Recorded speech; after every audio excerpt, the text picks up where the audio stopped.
मुख्यमंत्री माझी लाडकी बहीण योजना नोव्हेंबर आणि डिसेंबर महिन्याचा जो काही हप्ता आहे तो बहुतांश महिलांना जमा झालेला नाही. अशा महिलांसाठी आता एक नवीन जी.आर. काढण्यात आलेला आहे आणि जी.आर. सोबत एक अर्जसुद्धा काढण्यात आलेला आहे. आता तो अर्ज कोणाला द्यायचा व डॉक्युमेंट काय काय द्यायचे याची सगळी प्रोसेस आपण या व्हिडिओच्या माध्यमातून जाणून घेणार आहोत. तत्पूर्वी जर तुम्ही चॅनलवरती नवीन असाल, चॅनलला सबस्क्राईब केली नसेल तर चॅनलला सबस्क्राईब नक्की करा, जेणेकरून तुम्हाला लाडकी बहीण योजनेबद्दल जी काही अपडेट असेल ती लवकरात लवकर तुमच्यापर्यंत पोहोचेल व तुम्हाला त्या गोष्टीचा योग्य फायदा होईल. तर बहिणींनो, तुमच्यासाठी आता एक जी.आर. आलेला आहे. तो जी.आर. आपण या व्हिडिओच्या माध्यमातून तुम्हाला मी वाचून दाखवतो. त्यानंतर फॉर्म कुठे द्यायचा व फॉर्मचा अर्ज कुठे द्यायचा, ज्या लाडक्या बहिणींचे पैसे आलेले नाहीत अशा महिलांनी अर्ज कुठे द्यायचा आणि अर्ज कुठून घ्यायचा व डॉक्युमेंट काय काय सोबत लावायचे या सर्व माहिती आपण या व्हिडिओच्या माध्यमातून जाणून घेणार आहोत. तत्पूर्वी आपण आता तो जी.आर. कोणता आहे तो आपण या व्हिडिओच्या माध्यमातून बघूया. दिनांक 21 जानेवारी रोजी हा जी.आर. काढण्यात आलेला आहे. त्यामध्ये पहा काय दिलेले आहे. सदर योजनेच्या लाभार्थ्यांकडून ही KYC प्रक्रिया दिनांक 31/12/2025 पर्यंत पूर्ण करण्यात आलेली आहे.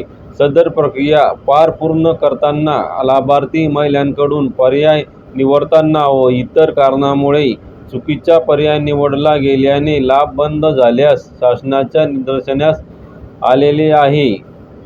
त्यानुसार योजनेच्या निष्कर्षानुसार सदर लाभार्थी आपल्या अपात्र आहेत की नाही याची फेरतपासणी होणे गरजेचे आहे. सदर योजनेअंतर्गत वय, लिंग व कुटुंबातील सदस्यांच्या नोकरी सेवानिवृत्ती संदर्भात निष्कर्ष खालील प्रमाणे आहेत.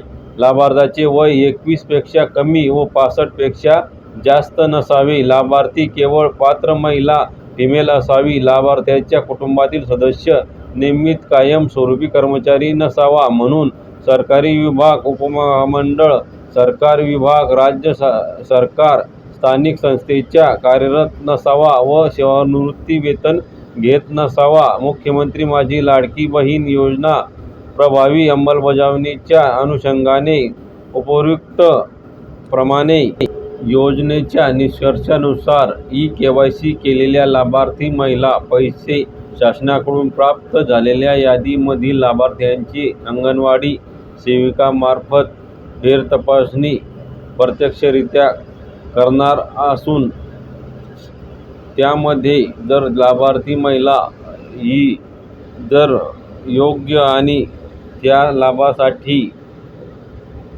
लाभासाठी पात्र असेल तर त्या महिलेची फेरतपासणी केली जाणार व त्या महिलेची KYC ही केली जाईल. हे बघा लाडक्या बहिणींनो, हा अशा प्रकारचा अर्ज आहे. जिल्हा महिला व बाल विकास अधिकारी साहेब असा हा अर्ज असेल.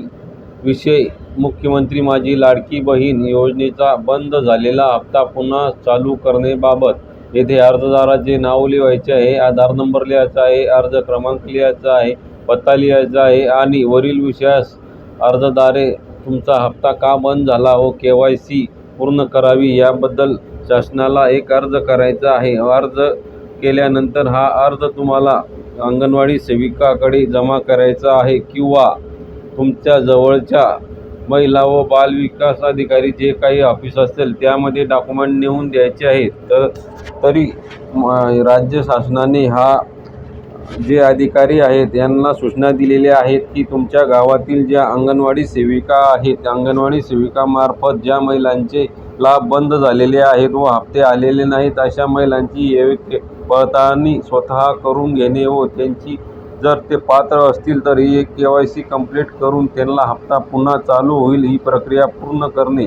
या अर्जासोबत तुम्हाला आधार कार्ड द्यावं लागेल, बँक पासबुक द्यावा लागेल, अर्जदाराचा पत्ता व असलेला डॉक्युमेंट द्यावा लागेल. इतके डॉक्युमेंट तुम्हाला हे अंगणवाडी सेविकाकडे किंवा बाल विकासचा जो अधिकारी आहे याच्याकडे जमा करावे लागतील.